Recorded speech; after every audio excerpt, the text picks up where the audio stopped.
ভাই ও বোনেরা, আজকের এই দুনিয়া খুবই স্বার্থপর। সবাই শুধু নিজের কথা ভাবে, নিজের মঙ্গল চায়। এই দুনিয়ার মানুষ অনেক সময় এমন স্বার্থপর হয় যে অন্যের দুঃখকষ্টকে দেখে অনুভব করার জায়গায় থাকে না। আপনি দেখবেন, মানুষ যতই এগিয়ে যাচ্ছে প্রযুক্তিতে, কিন্তু হৃদয় থেকে দূরে সরে যাচ্ছে ভালোবাসা ও সহানুভূতি। দুনিয়ার এই স্বার্থপরতা আমাদের ইসলামী মূল্যবোধের সঙ্গে পুরোপুরি বৈরী।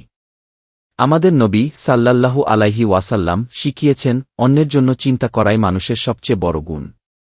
আমরা যদি সত্যিকারের মুসলিম হতে চাই, তাহলে আমাদের এই স্বার্থপর দুনিয়ার অবস্থা বদলাতে হবে। একটা ছোট্ট হাসি, একটা সাহায্যের হাত, অন্যের খেয়াল রাখা, এটাই আমাদের ফেরত আনতে পারে মানবিকতা। সুতরাং ভাই ও বোনেরা, আসুন আমরা নিজেকে বদলাই, আমাদের চারপাশকে ভালোবাসি। দুনিয়ার এই স্বার্থপরতাকে চিরতরে দূর করি।